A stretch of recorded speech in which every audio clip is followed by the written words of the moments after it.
Hey guys, thanks so much for tuning in today. Today we're going to talk about a few different ways that you can create your own lines. And we're going to go through some exercises that can be really effective for helping you go from finding phrases that you really like and finding transcriptions that you like to taking those phrases and actually being able to use what you're learning from that content in your improvisation. So today, what we're going to do is go through some of my favorite exercises that I think are really good for helping you get to the point where you're truly improvising on your own and you're creating your own lines. We're going to try to make sure that you get plenty of information in this video to help you improve and help you with your studies.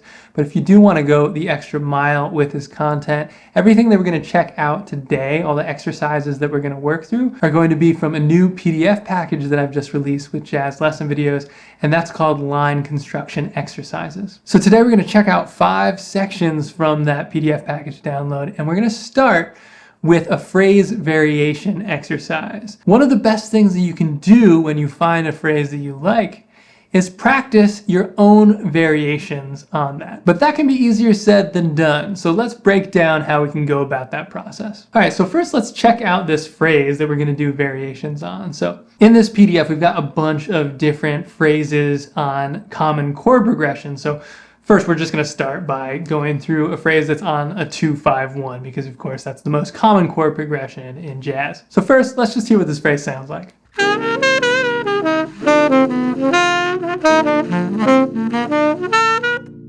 So to play variations on this phrase, first we just want to break down what's going on in the phrase so we're aware of it, and then we can dissect it, and then we'll figure out how we can do our own variations from there. All right, so first off, we see there's this big 4-note enclosure that encloses the 7th of this C minor 7. Then from there, we just play some of the arpeggio notes in that C minor 7 chord. We play all diatonic notes in the next measure, except for we add in a sharp 4 or a sharp 11, or some people call it a flat 5 on that F7. Then from there on the B flat major 7, it's all diatonic, so it's all notes just inside of B flat major. And we throw in a nice triplet there for some rhythmic variation. So first off, let's just look at one of the variations that we write as an example in this book. So you can check out an example here.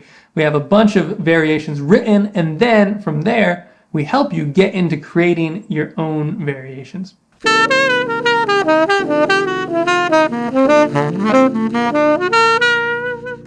right, so let's compare these two phrases. Now with this second phrase, this variation that we just did, you'll see that we still have an enclosure, but it's a different type of enclosure than we have in the first phrase. Then from there, we're playing the same arpeggio notes, but the last note is up an octave. On the F7, we land on the same note, but then from there, we do something pretty different. We play an enclosure, and then we play some diatonic connections that bring us into the same note on the B flat major 7 when we land on beat 1. So we land on that third, we pretty much play the same exact thing. We just change one note. We jump down an octave instead of jumping down to the 5th on that second note there, just for a little bit of variation. So the differences are subtle here, and of course, we can make the variation a lot more abstract. Quickly, I'll just play one more example of a variation that has a little less in common.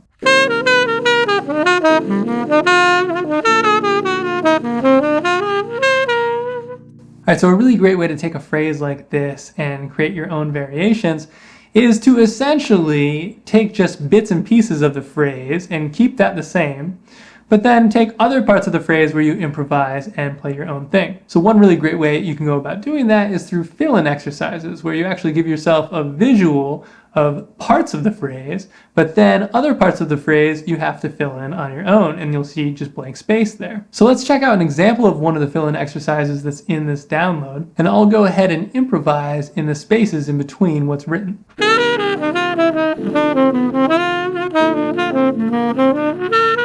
So when you go about doing that, there's really no right or wrong, but if you want to take the most melodic approach, try to fill in the gaps with mostly notes that fit into the scale that harmonically matches that chord. So if you're on C minor 7, try filling in notes that are from the C minor Dorian scale. And when you do this, you have to remember that the rhythm is extremely important. So it's very important that when you play the written material, you're landing on the right beat. So definitely practice this with a metronome or a backing track to keep yourself honest. Speaking of rhythm, rhythm is one of the most important and overlooked elements that you should be practicing, especially when it comes to creating your own lines. This next exercise that we're going to do is deceivingly hard. So the idea is very simple, but for section 2 of this PDF, we get into rhythm fill-in exercises. So the best place to start with rhythm fill-in exercises is all you're going to do is pick a rhythm, pick a solid rhythm and play it confidently. Then with that rhythm, just solo on a single chord. And then as a starting place, pick notes that fit inside that chord, just diatonically. So if you're playing on B flat major, for instance, just start by playing notes in the B flat major scale. When you're playing the same rhythm over and over again, it is surprisingly difficult to make it sound really melodic. And one trick that you'll see here in this first example is if you start and end your phrase on a chord tone, it's going to help it be a pretty safe bet as a melodic phrase. So the first phrase that we see with this rhythm that we're going to repeat sounds like this. Now I'll go on to the second phrase where you'll see we use the same exact rhythm, but we change up the notes. Then once you get comfortable playing over a single chord, it can be really great to then go through, for instance, the cycle of fourths. That way you can practice playing through all 12 keys. So now I'm going to play through the first few lines from an exercise in the book where we do go through all 12 keys through the circle of fourths, just going through major chords. We do go through dominant chords, minor chords as well. It's really a great thing to practice so you can just get through the keys, make sure that you're getting comfortable through all the harmonic possibilities that you're going to see when you're soloing.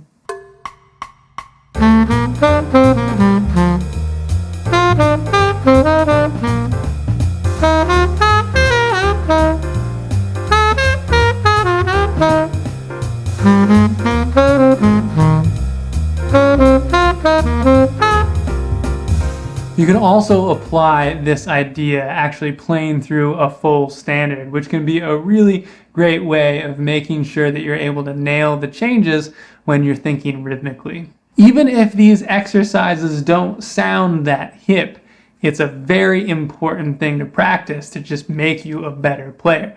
This is actually an exercise that, even though it sounds simple, I still practice today. In fact, it's one of the most used exercises in my practicing because it's so great for helping you really build your own lines in your improvising. So here's an example of a continuous rhythm applied to all the things you are. This is another thing that comes from that book. If you want to check that out as a resource, we have exercises like this using continuous rhythms applied to a bunch of different standards.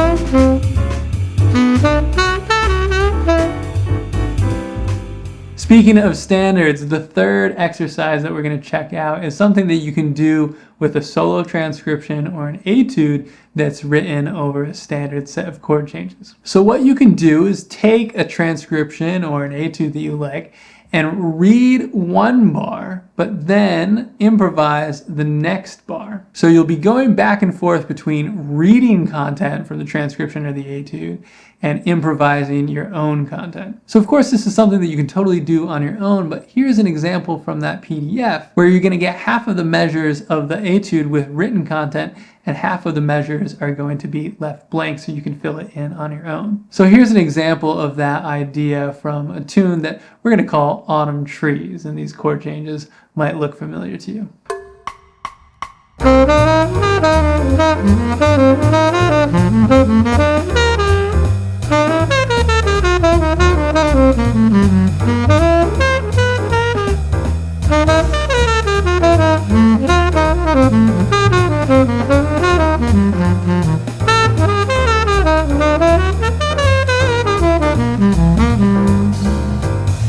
Alright, so the fourth exercise that we're going to check out that's really beneficial when it comes to creating your own lines is going to be modal sequencing. So anytime that you find a phrase that you really like that sits inside of a single tonality and just uses one scale. It's really great to then take that phrase and sequence it up through the modes. So that's really just a fancy way of saying that if you've got this lick that's diatonic, go ahead and move each note from that phrase up one step in that diatonic system. So move each note up one step in that scale. If you do that up through the whole scale, it's a really effective way of being able to internalize the language a lot more. If there's a phrase you really like, you should be able to play it in different registers of that tonality. And ultimately, that's going to help you a lot with improvising your own lines. So here's an example from that PDF where we sequence a nice phrase up through the modal system.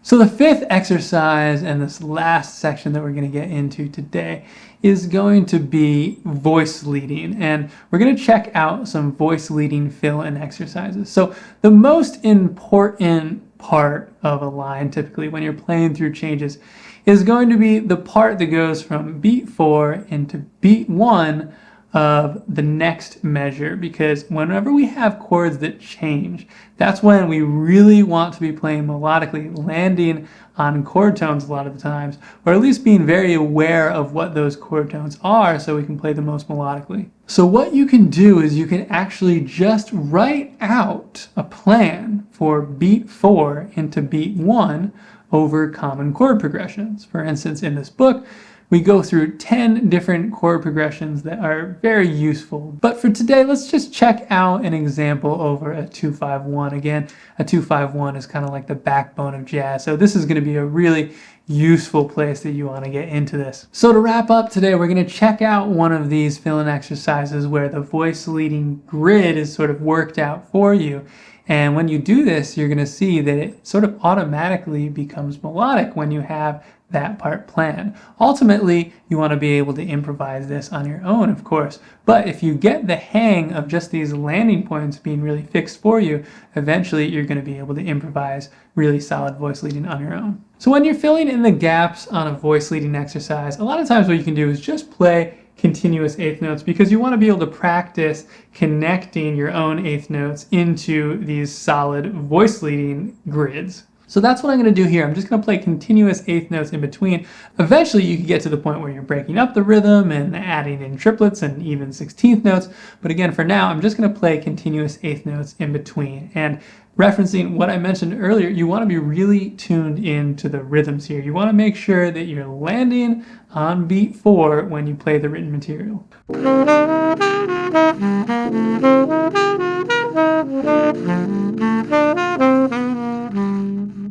So of course, when we're trying to develop as musicians and improvising jazz musicians, there is no magic answer, but these exercises can be super effective. And if you spend time on all of them, I am very confident that you will find that you're doing a much better job of improvising your own lines. Thanks so much for watching today. I hope you guys learned something. Make sure to leave us a comment below. We're always checking that out so we can see what you guys want us to cover next. And if you haven't already, make sure to click subscribe and give this video a like. Thanks so much for watching, and I'll see you guys next time.